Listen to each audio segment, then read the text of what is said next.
So we start, the subject is again happiness and fulfillment. We all know each one of us want to be happy. If there's any one of us that don't want to be happy, let's ask like this. I didn't see a person that doesn't want to be happy. So to be happy, each one of us put the goals, and that's what he want to achieve. Each one of us have different goals in life, but most of us have the common. So let's start when we're young. When a person gets to the age of 16, 17, the first goal that he put to himself, he want a driving license. So he put that goal in his life, he achieved. Then he gets that driving license. The next goal that he want, now a car. So if he managed to buy a car, if he have the geld, or the parents buying them a car, so they buy him a second-hand car. Once that he have the car, it's not good enough. Why? Because the car is old, he need a new car. The same for us. We have a car, it's too old. We decide that's it. I must buy a new car. After that, the next goal, a person want to get married, find a wife, get married. After you have a wife, you forgot that he signed now that he's become a slave, you know? After you get married, you become a slave, get married, have a wife, he's happy, the honeymoon finished. Then you want a new wife.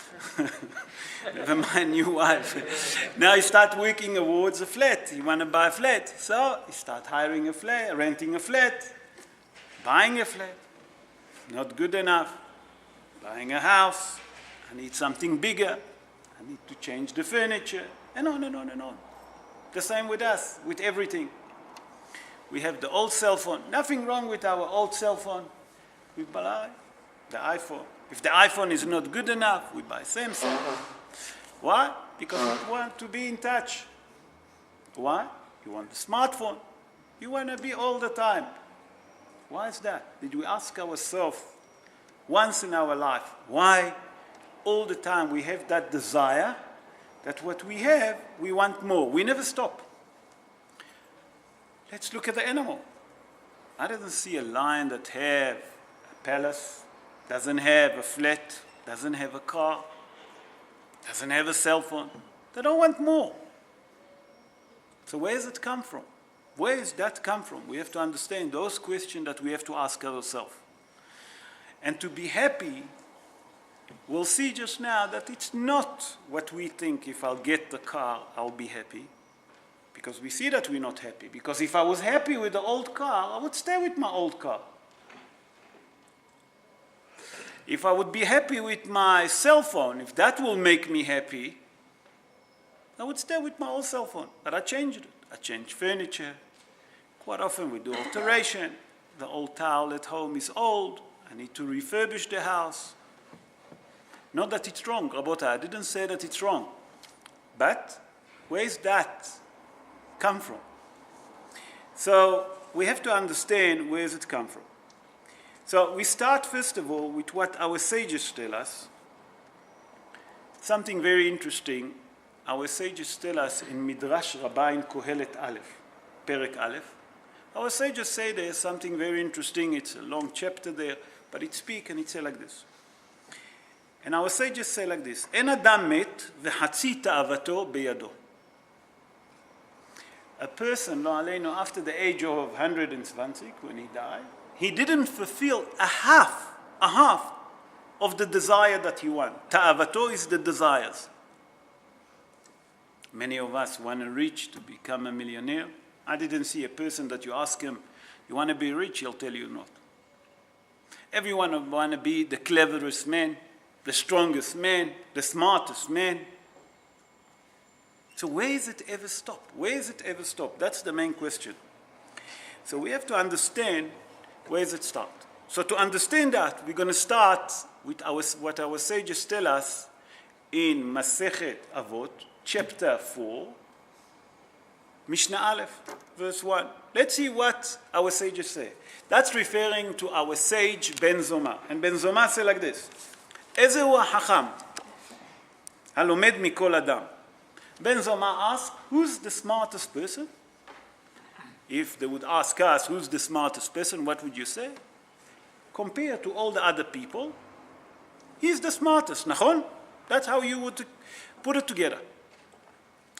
And then he brought a source to it. Then he said, Ezehu Gibor, who's the strongest man on earth? You compare to all the other person, this is the strongest man. What is our sage say? Hakovesh et yitzro, a person that managed to control his desire, yetzer. Let's move on. Ezehu Ashir, who's the rich person? Again, the world would say, compare it to other people. Our sages said something differently. Hasameach bechelko, a person that is happy with what he has, similar to what Brian said. Brian, similar to that. Ezehu Mechubad, who's a respectable person? We would say that the entire people respect him. Our sage said not. Ben Zoma said differently. Hamechabed ad habriot, a person that respects others. So who's right, who's wrong? We have to understand. Because the world, when they're measuring something, they measure it and compare it to someone else. We compare it to other people. Our sages tell us no. Compare it to yourself all the time. You want to know who's rich? Check if you're happy with yourself. And let's see if we're happy with ourselves. Not only that, we have to understand that before we move on, this is like the introduction for what we're going to speak about happiness. Our sages tell us that whatever a person has in this life, whatever happened to him, especially say whatever happened, not only that, whatever he gets, whatever he managed to achieve, the goal that he put for him during his life, whatever he achieved, that's what HaKadosh Baruch Hu, the Almighty, wanted to give him. And if he wanted more and HaKadosh Baruch Hu didn't give it to him, it's most probably not good for him. Pashut, that's our sages. We have to understand that. So to understand what's happening, I'm going to start to explain that with a story. We all know Rabbi Akiva. Everyone here heard about Rabbi Akiva. Rabbi Akiva, one of his rabbi was Nahum Ish Gamzu. One of his rabbi. Nahum Ish Gamzu, that was his name. And he used to say, every time that something happened to him, Gamzu Letova. What it means, Gamzu Letova? Whatever happened, it's also for good. Rabbi Akiva, that was his student, he also continued in the same way that Nahum Ish Gamzu, and he used to say it a bit differently. Kol da'avid rahamana. Whatever. By the way, Rabbi Akiva said that in Masechet Brachot, page 60, page 2. If you look at page 62, Rabbi Akiva used to say it, Kol da'avid rahamana letav avid. That means whatever the Almighty do, He do only for good. We'll see if it's true, if it's not. And I would like to start to mention two stories, and through them we try to understand what is happiness. We all know, I don't know if you all know the story about Rabbi Akiva, that he was going from city to city to try to collect money for his yeshiva. The Midrash tells us there's a story. And one night he arrived to a city that's surrounded with a wall. He arrived after darkness, and the gate was closed. He knocked on the door, and the security guy that was on duty answered him, and he said, "Can I help you?" He said, "Listen, in a way, would you mind let me into the city?" He said, "Look, there is a rule here in this city that after darkness, we do not open the door." So Rabbi Akiva asked him, "Do you mean that I'm going to sleep now outside on the field?" He said, "Look, that's the rules, that's the law. I can't break the law, they're going to fire me." He said, "Can you ask inside?" He said, "Look, this is the rules. Many people before you try, I cannot open the gate. We close it at night. We frighten from bandits that they might going to come and going to start causing problem." Rabbi Akiva, what can he do? But he knew. He kept it in his mind. Kol da'avid rahamana letav avid. He was riding a donkey. He have a rooster. And he have a candle with him. What can he do? He climbed up to the upper hill. He said, on the top of the hill, it's safer. Gone to sleep. Next to him is the donkey, the rooster for him to wake him up in the morning, and the candle. He decided, you know what? Let me study a bit. I have a candle. So he light the candle. Here come the wind, blew the light of the candle off. Blew the candle off. He can't see, he can't learn. Okay? Gone to sleep. In the middle of the night, he wake up, and he hear the donkey screaming. A lion killed it. Okay? What can he do?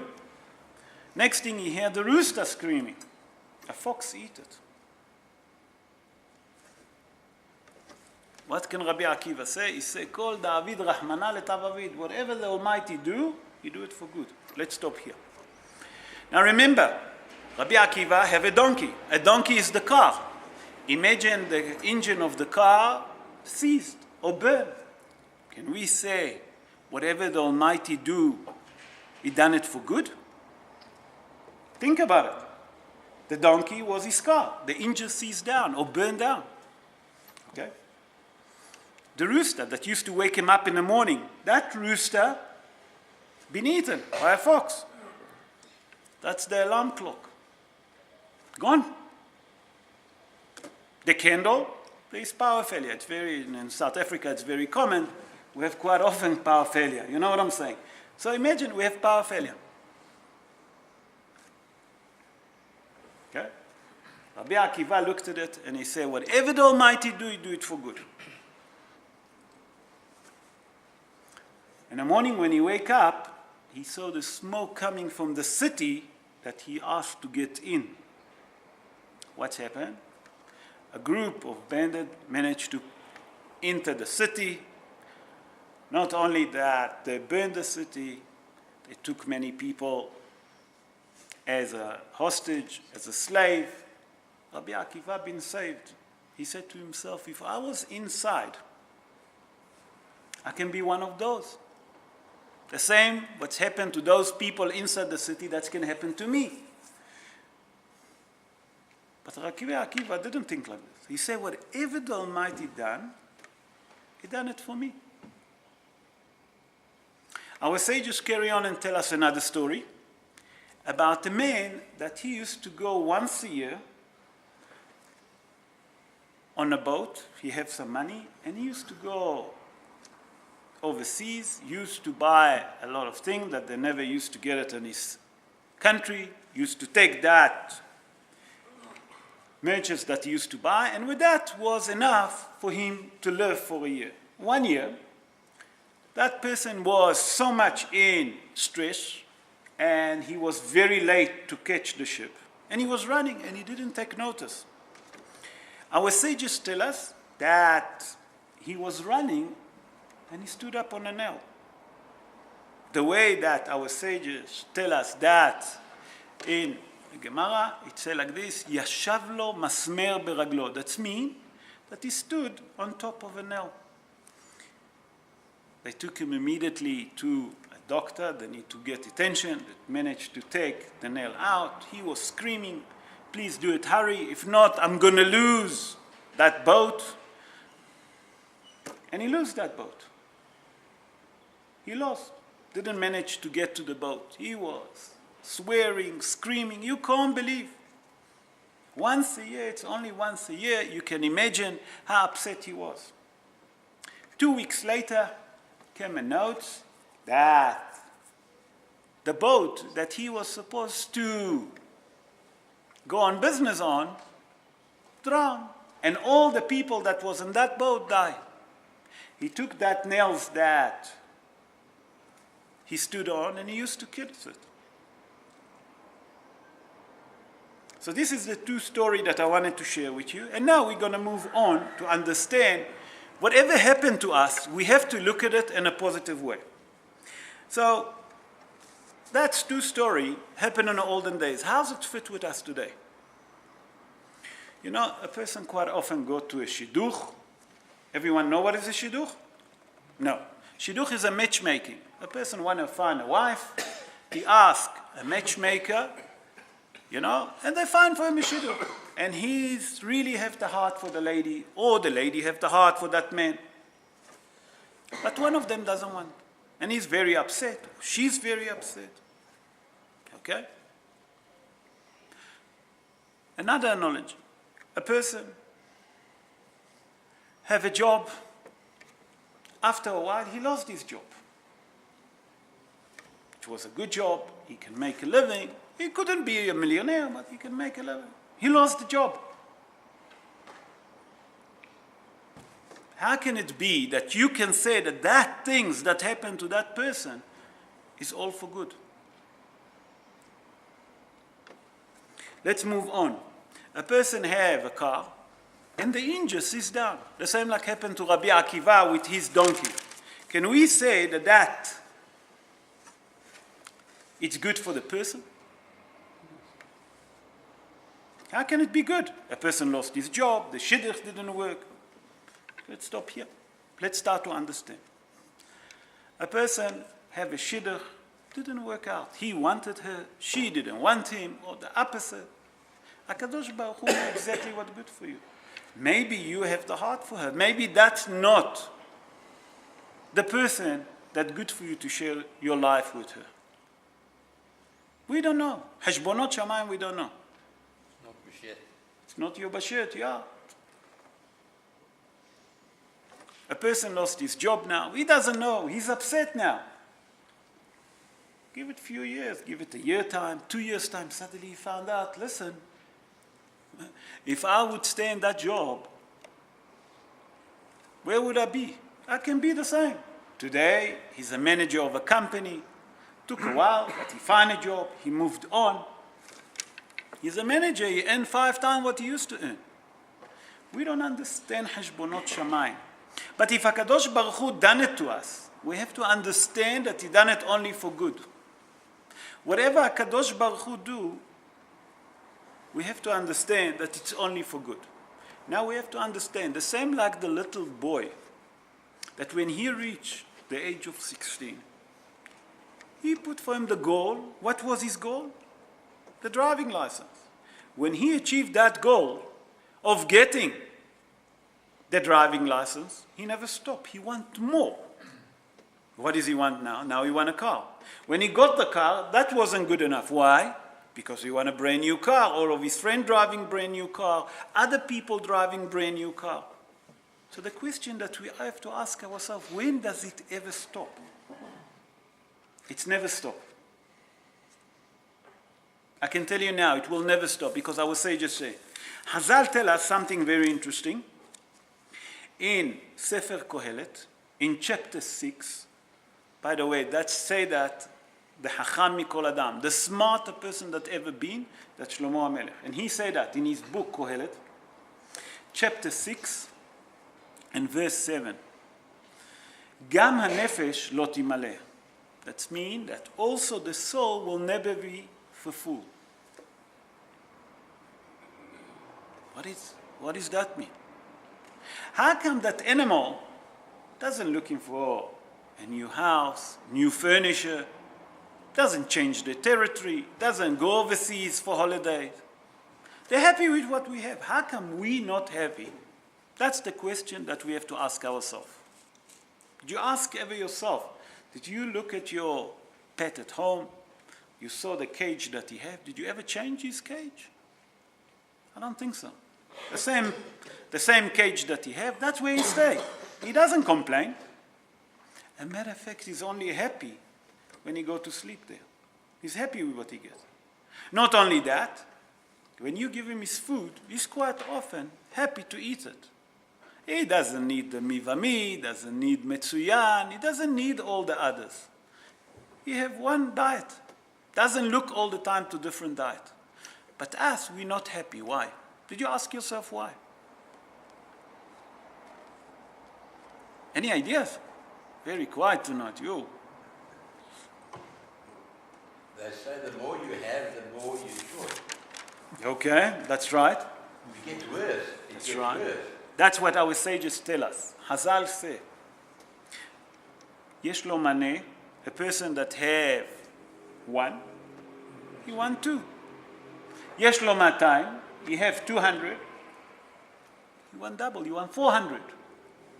Yeah, so what's the chokhmah? But why? Why is that? Why we all the time want more? That's the question. Yetzer hara. Not always good. You say Yetzer hara. The challenge to control it. Okay. Anyone agree with him? No, No, Harold doesn't agree. I'll say we're not content because we've got to advance. Humanity has to advance. And that's why if we were all content, there would never be advancement in the world. Okay. So why you want to eat all the time? I mean, you eat in a meal. You come now to a simcha at lunchtime. You know that you're full. At supper, you can't eat at home. You come to a simcha, the food is there, the buffet is beautiful. You don't have to pay for the meal. There is chicken, there is meat, there is stew, there is lamb. I'm not talking about the salad. And there is dessert. When you finish the dessert, there is coffee. But you're full, you're eaten. Okay, let's say that you're hungry. No, eat chicken, eat the stew. No, you have to have stew, lamb, chicken, rice, salad, whatever you want to call it. Why so much? You don't want to waste. That's a very nice way to put it. But let's look at it. Okay, if you don't want to waste, there is Coke, there is Fanta. No, Coke and Fanta is no good. There's Black Label, I'll have Black Label. But there's Bell's next to you. Black's is not good enough. The Bell's is not good enough. There is at 21 years old, Chivas Regal or a nice Johnny Walker, you know. You're definitely not going to take the Bell's, huh? You agree with me? Sure. Sorry? Sure, okay. And if you have a single malt, you can ask Menachem, he'll never look at anything else. Am I right, Menachem? Because Menachem is a fundi of whiskey. So where does it stop? Why do we always want better? So if you say not to waste, I agree. I wouldn't waste also 21 years old whiskey or single malt. You agree with me, Menachem? It's a special taste. Special quality. It's quite, Okay. why do you take a rubbish shirt? The rubbish shirt, it costs 2 rand. Yeah. You take a good shirt, it costs 20 rand. Okay. Because Why? Because it's uncomfortable to wear a rubbish shirt, maybe. Or it doesn't last. But who know about it? I'll ask you, if I wear that shirt, if it's on the back, I don't know, Dolce Gabbana, I don't know, I'm not good with fashion, but if it's on at Woolworths, or it's on it made in China, will you know the difference? No. I definitely wouldn't know. Yeah, but if you buy it one time, you make a mistake. Because you buy the shirt because it's cheap and it looks all right, you buy it. Okay. But you know you're not going to buy it again because of the quality. Okay, I agree with you. You know what? If you buy a Woolworths shirt, and a Woolworths shirt costs X amount, or Edgar's, whatever you want to call it, I'm just bringing. And you go to one of the most fashionable, I don't know which one is the fashion, you want to call it Levi's. In my time it was Levi's. Today there's so many you don't know where to stop. And you wear it. And you don't see the tag on it, you just look at it on the outside. Will you know if that's bought at Woolworths or that bought at, no. So what's the difference? It's fit me nicely. Okay, but it's counter to what you're saying. You're saying you want better. You don't necessarily want better. You want something that's comfortable. It's comfortable. It's definitely comfortable. But you know what the tag says? The tag says Woolworths or Edgar's or Schmendrick's. So you buy it. So why do you buy it? That's the question. That's why always I want to buy the higher. I've got an idea. Maybe you can look at it in a positive light. You go to Shir, you're learning Torah, but you always want to learn more. Or you should want to learn more. The difference is, if that's what you're saying, that's what I waited for someone to say. You agree with him, Joe? Shakor? So if that's the case, what you're saying, Shi'ur Torah, when you finished, You want to hear more. you want to hear more. But that's spiritual, not physical. Wait, we'll get to it. That's the point. When you hear a shi'ur, when you finish the shi'ur, you fulfill. Am I right? Okay. Let's go to a party, a person gone to a party, a person gone, I don't know what, with his friends to a pub, wherever you want to call it, gone to see a movie, to a concert. At that time, he's happy. After he finished with that, You wanted to watch a soccer game, now it's the Mondial, you know, there's soccer. After the soccer game finish, all the air gone down. After you've been in a shi'ur, you feel much better. Not only that, if you done any hesed, any gmilut hasadim, you feel all the time fulfilled. Your neshama is full. So where is the difference? The difference is come here, and with that I'm going to conclude because we're going to finish that session next week. The difference is we're never going to be satisfied. You know why? Because our sages say, and I'm going to bring next week what the Ramchal, Rabbi Chaim Moshe Luzzatto, say, that he was one of the giants in Kabbalah, and most of the Mekubalim say, that you know why we don't feel fulfilled? Because the neshama doesn't get what she wants. We think that the physical thing going to fill up our desire. It does, but for a short time. When I buy a brand new cell phone, or I buy a brand new car, so that will last me for a week, 2, a month, and then things carry on. But when you hear a nice hidush, or when you say a nice hidush, how happy you are with yourself after that. You go home, you're full. You're happy. Your neshama got what you want. So now it's just the introduction for next week's shiur to understand that number one, whatever happened to us, we have to understand that where does it come from? It's come from the Almighty. The same like a father that sees his son playing in the mud just before Shabbos, and he makes the shirt dirty. But listen, my boy, the father say, please do not play with the mud. That's the only white shirt that you have.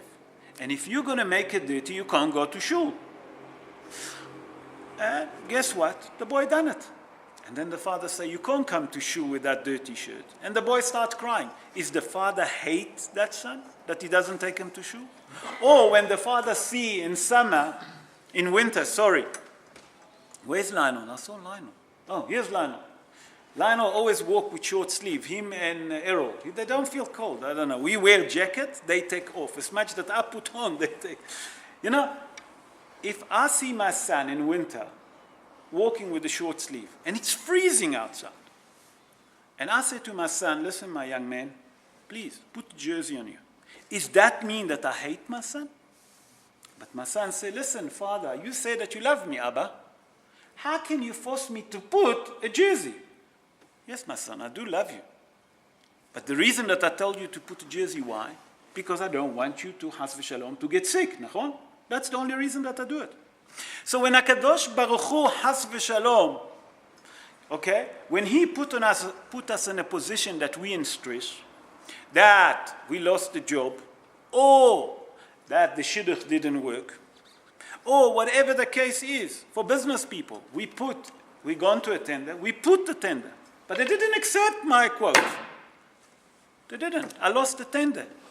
HaKadosh Baruch Hu done it to punish me. I must look at it as a punishment, or I must look at it like Rabbi Akiva, like we mentioned earlier. So to understand that, by next week, please God, we'll go to the next session to understand how do we get happy, how do we feel fulfilled, and then we're being happy. So the physical thing that we have, a cell phone, it's a temporary fulfilling. A new car, it's a temporary fulfilling of happiness. How do we reach to the higher potential of fulfilling? How does a person become happy when he come home and he hear the wife? Everyone know wife love to talk. Nachon? Wife can talk on the phone much longer than anyone else. Why? Because the Gemara said, Tish'a kabim shel dibur yardu la'olam. 10 measures of talking came down to the world. Tish'a natlu nashim. 9 of them, the woman. One measure. One of them, the rest of the world. How does it work? Because HaKadosh Baruch Hu created the halakhites. Why? When you come home and you see a wife talking to her mother on the phone, or she talking to her sister, or she talking to a friend, and you want to speak to her, but she's already 20 minutes on the phone. And you ask yourself, when is she going to finish that conversation? Or you ask your wife, you know what, next week, can we go to your mother for Shabbos for lunch, and she phoned her mother, and for 20 minutes she hugged with her mother. After 20 minutes you ask her, tell me, did you ask your mom, can we come for lunch? No, I forgot. It's a common thing. And then you get cross. Why do you get cross? But if you know that HaKadosh Baruch Hu created a woman to talk, you're not going to get cross. Because the Gemara said, 10 קבים של דיבור ירדו, 10 קבים של דיבור ירדו לעולם, 9 נתנו לנשים. 9 of them took the woman. Why are you getting cross? Because she loved to talk. No. You say, if I was in her position, you can't be in her position. Why? Because HaKadosh Baruch Hu given them the ability to talk. Why did he give them ability to talk?